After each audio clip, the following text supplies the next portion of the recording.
Literally right in front of me is a fennec fox. These foxes are specialised for life in the desert, and in the summer they almost never drink water. Join me for a week in the Sahara Desert, where I've brought the DJI Osmo Pocket 4 to help share what I see with you.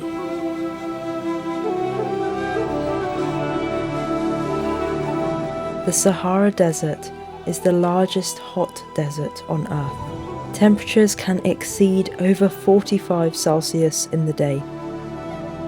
Some dunes can reach over 160 meters high.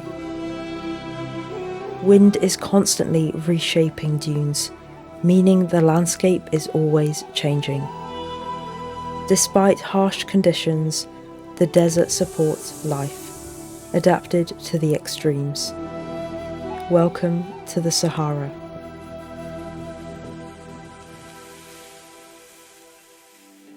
Over the years, I've been sharing my adventures online. I've been sharing all the amazing wildlife I see and hopefully bringing you a little bit closer to the natural world. I really like to make my videos cinematic, but this comes at a cost. Weight, having to need a tripod, an extra camera, a microphone, and the truth is I wouldn't be a wildlife photographer if it wasn't for you watching these videos.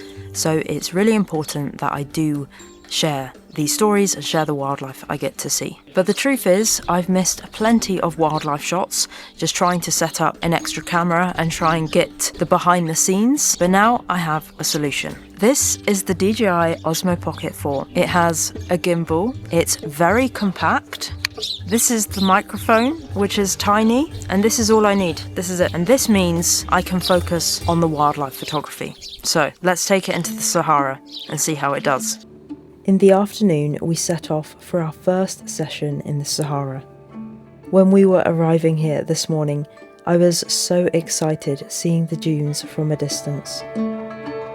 I've wanted to come here ever since I discovered my squirrel recordings were going to be in the movie Dune. And yes, later in this video, I find the famous desert mouse. And shortly, we found our first fennec. She's hiding behind the rock. Fennec foxes are nocturnal, so spend most of the day resting.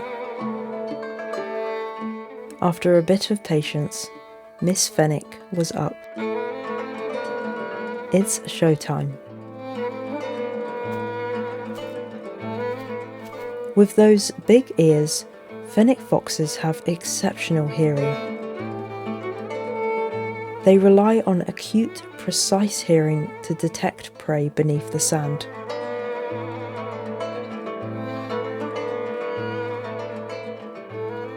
These amazing ears also help dissipate heat and help cool the fennecs in the Sahara heat.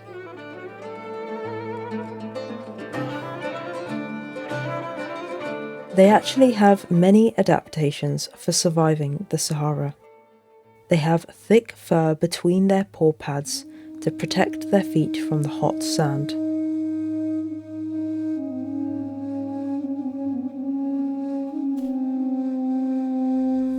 They also have specialised kidneys. In the summer, they almost never drink water, so all their water intake is taken from their diet.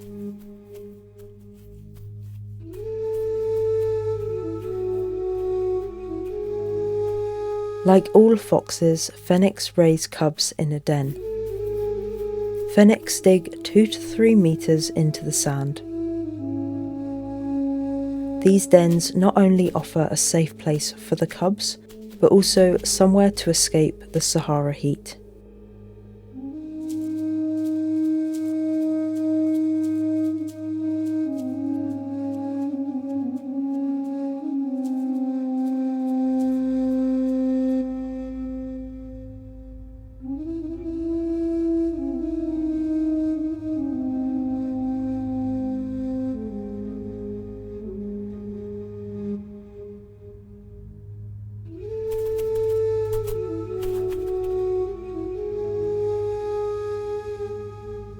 It is our first evening in the Sahara Desert, and we saw our first fennec fox. He's around a year old, and it was amazing because, well, I mean, it's the first fennec we've seen. We first found him sleeping, and he was just behind some grass, and he got up and he started walking around, and it was amazing seeing him do that very typical fox behaviour where they cock the head left to right and they are listening into the ground for prey. We are now next to another den. We're about maybe 50 metres away, and there's lots of fresh tracks and fresh digging. Hopefully we will see a fennec. It is still quite bright even though the sun has set, so I think we'll give it a bit longer.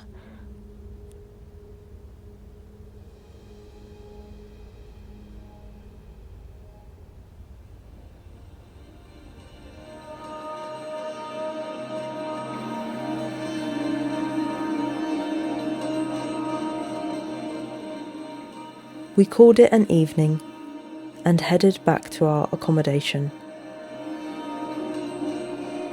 just in time for the stars to fill the sky.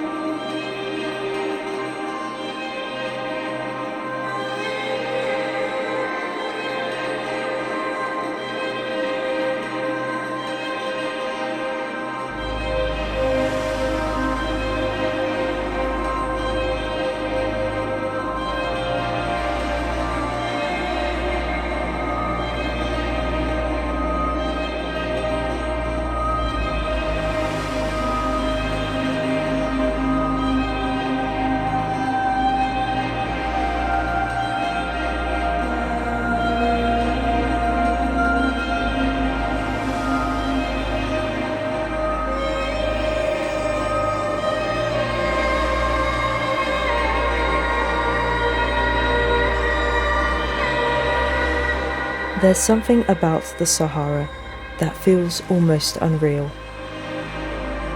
A place shaped by wind and time, where the landscape is constantly shifting, yet somehow feels timeless. It's harsh, vast, and often silent. There's a certain magic here.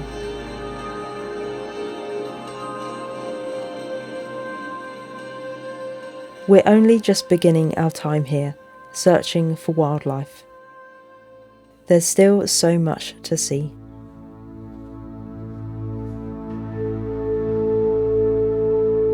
But let me show you how some of these shots have been possible.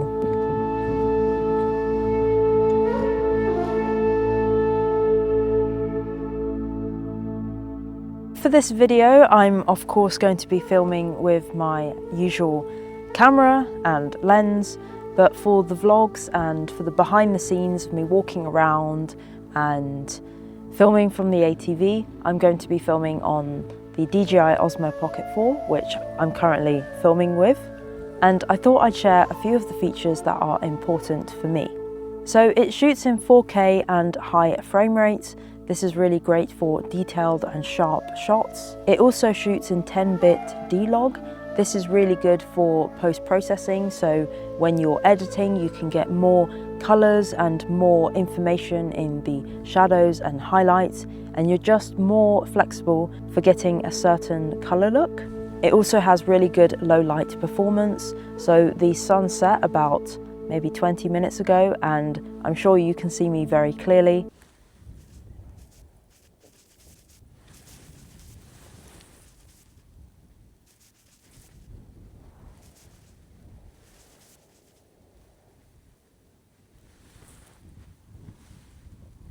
Did you get that?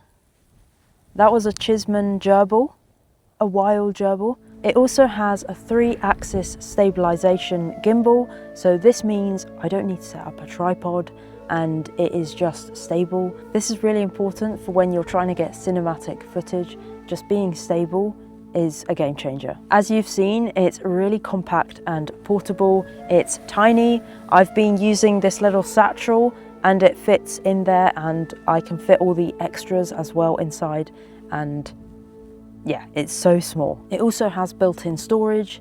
You don't know the amount of times I have gone out and forgotten to bring an extra card, and that means I can't film myself because there's not an extra card, and it has 107 gigabytes of internal storage. So if you forget your micro SD card, no problem, it can film directly on camera. So those are a few of the features that are important for me, and I'm excited to test it out in the Sahara this week and hopefully share my experience photographing wildlife.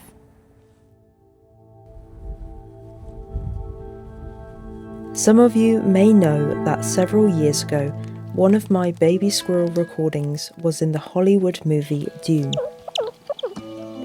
In the story, the desert mouse, based off a jerboa, is seen as a creature wise to the ways of the desert.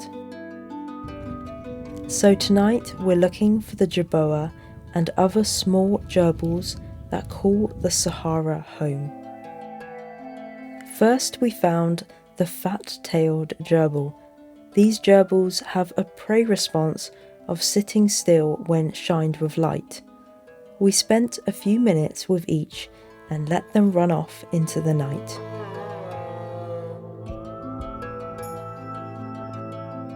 We also found the Cheeseman's gerbil. And then after an hour of searching, we found the jerboa. It almost feels full circle to see it in real life. At only around 10 centimeters in length, the jerboa can reach 15 miles per hour and can travel 6 miles each night. The jerboas were a little shy, so I couldn't capture their long legs. I hope you've enjoyed the first part to the Sahara. Thank you so much for watching. Thank you to my patrons who support my work, and I'll see you in the next video.